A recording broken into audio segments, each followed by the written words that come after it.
Chapitre 15. Je ne demande pas à l'emprunter. 3. Kia. À ce moment, Bastet poussa un cri aigu et bondit sur Guilain. Mais il inclina négligemment la tête pour l'éviter, et le chat finit par s'écraser au sol. Un son pitoyable et dégonflé s'en échappa.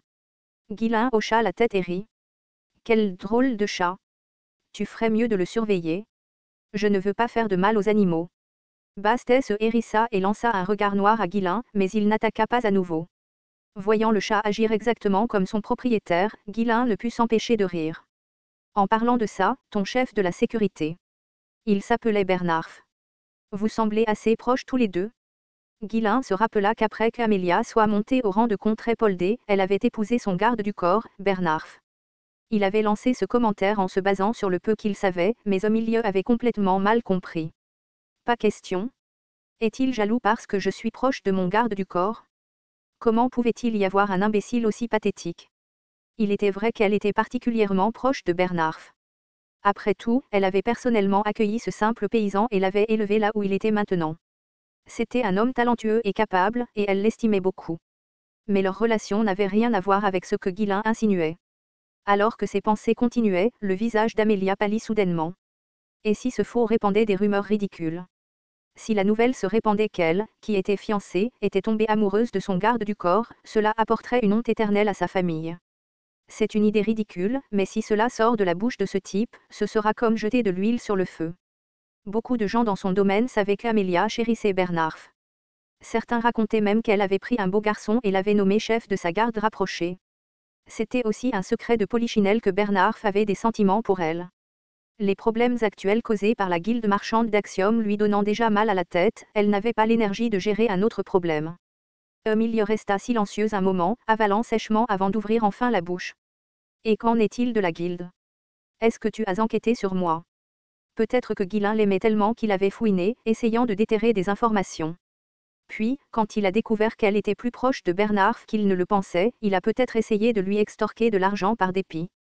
Si c'est un gars sans honneur comme lui, c'est certainement possible.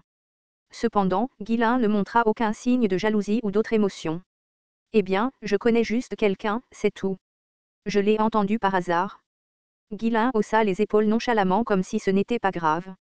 L'une des stratégies les plus élémentaires consistait à fournir de fausses informations à un ennemi pour le confondre. Emilie passerait probablement un certain temps à se demander comment Guilain avait découvert son secret. Mais peu importe combien elle enquêtait, elle ne trouverait rien. Après tout, qui pourrait imaginer qu'un homme qui avait vécu dans le futur soit mort puis revenu à la vie dans le passé? Alors, qu'est-ce que ça va être? Tu me donnes l'argent ou pas? Je t'ai dit que j'étais pressé? Emilie serra les dents et parla. Penses-tu que toi et Ferdium serez en sécurité après ça? Je ne sais pas où tu as trouvé de telles rumeurs, mais proférer des menaces aussi ridicules que celle-ci. Mais elle ne put terminer sa phrase. Sa bouche se ferma d'elle-même. Soudain, une soif de sang écrasante et terrifiante commença à jaillir de Guilain, qui était resté calme et posé jusqu'à présent. Répète-le. Est-ce que je pense que notre domaine sera en sécurité? La destruction de sa famille et de son domaine avait été un traumatisme qui avait hanté Guilain toute sa vie. Et Emilie était l'une des principales coupables. Entendre une telle menace de la part d'une personne comme elle l'empêchait de contenir sa rage. Le changement soudain de comportement de Guilain fit même déglutir nerveusement les chevaliers environnants, y compris Bolinde. Le simple fait d'affronter Guilain de front donnait à Emilie l'impression que son cœur allait s'arrêter. Les menaces ne se font pas avec des mots, Emilie. Depuis qu'il avait quitté sa famille, Guilain avait passé sa vie à abattre les autres sur le champ de bataille. Parmi ceux qu'il avait tués, il y avait non seulement des chevaliers renommés et des nobles de haut rang, mais aussi d'innombrables autres personnalités influentes. S'il pouvait construire un château avec les cadavres de ceux qu'il avait tués, il y aurait sûrement des gens comme Amélia parmi eux. Les paroles dures d'Amélia, qui n'avait même pas encore correctement établi son propre pouvoir, étaient moins significatives pour lui qu'une griffure de chat. Que penses-tu qu'il soit arrivé à tous les bâtards qui sont venus vers moi jusqu'à présent? Sauf ce chat? Tout? Guilain s'arrêta au milieu de sa phrase. Puisqu'il était retourné dans le passé, toutes ces personnes étaient probablement encore en vie et en bonne santé. Après un bref moment de réflexion, Guilain marmonna doucement. Ils vivent probablement une vie saine. Pour l'instant? Quoi? C'étaient des adversaires assez forts. Emilie, ainsi que les autres dans la pièce, le regardèrent avec des expressions déconcertées. Évitant leur regard perçant, Guilain baissa les yeux et secoua la tête avant de reprendre la parole. De toute façon, ce n'est pas important pour le moment. Qu'est-ce que tu vas faire? Ghislain envisagea brièvement de mentionner le duché de Delphine mais décida de ne pas le faire. La situation était déjà assez dangereuse comme ça, il n'était pas nécessaire d'inviter à un risque encore plus grand en évoquant ceux qui se trouvaient dans les coulisses. Emilia ferma les yeux. Aussi absurde que cela puisse paraître, voir l'attitude confiante de Ghislain lui fit penser qu'il en savait peut-être plus qu'il ne le laissait entendre. Elle pourrait tuer Ghislain et son groupe ici même si elle le voulait. Cependant, si elle essayait de s'occuper de lui et de ses chevaliers également, l'agitation grandirait inévitablement, et elle serait probablement celle qui finirait par être suspectée. Je dois d'abord les faire sortir du château. Il ne faut pas que mon père et mes frères le sachent. Ayant pris sa décision, elle ouvrit les yeux et cracha ces mots comme si elle les mâchait. Je te donne 20 000 pièces d'or. Prends-les et pars immédiatement. Bien. Je savais que tu serais décisif. Tais-toi. Le processus d'annulation va commencer tout de suite. Bien sûr, gère-le comme tu veux. Ghislain accepta volontiers.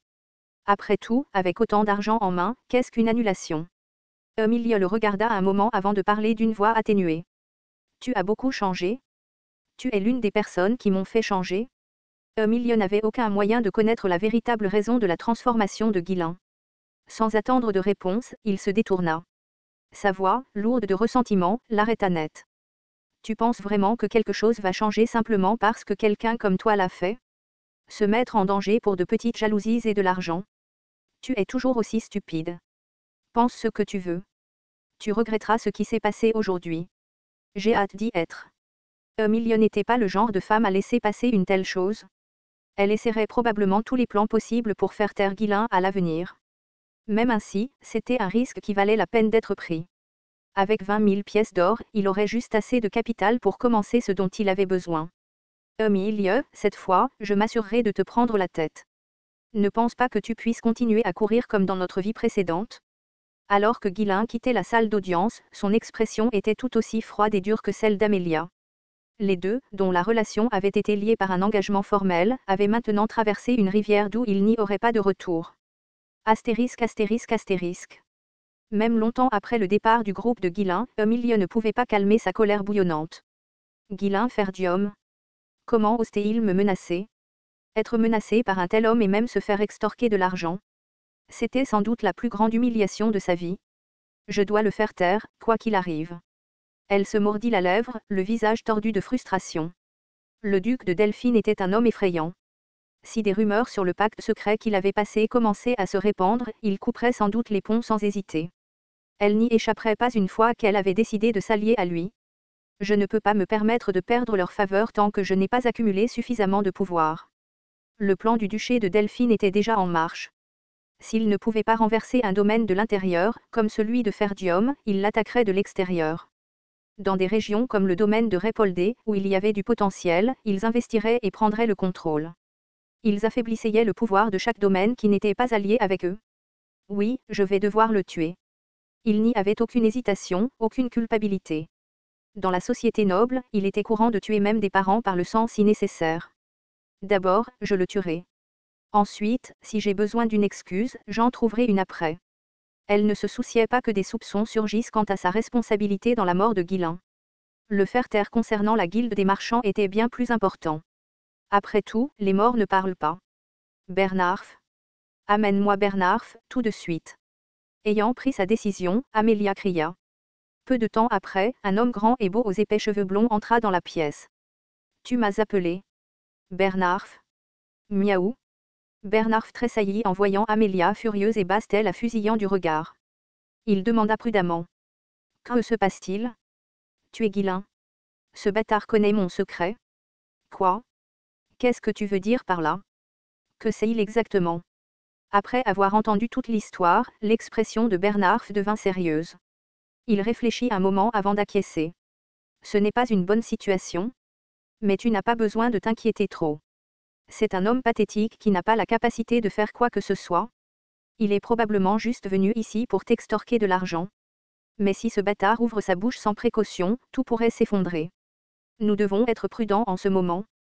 Il a eu son argent, donc il va se taire pendant un moment. En fait, il pourrait rester silencieux et revenir plus tard pour en demander plus. En vérité, Ghislain n'avait aucune intention de revenir vers elle, mais les deux supposaient qu'il pourrait revenir pour exiger plus d'argent. Étant donné qu'il le voyait comme un homme mesquin qui irait jusqu'à menacer sa fiancée pour de l'argent, ce n'était pas exagéré pour eux de penser de cette façon. Ils ne se sont même pas donné la peine de se demander à quoi Ghislain pourrait réellement utiliser l'argent.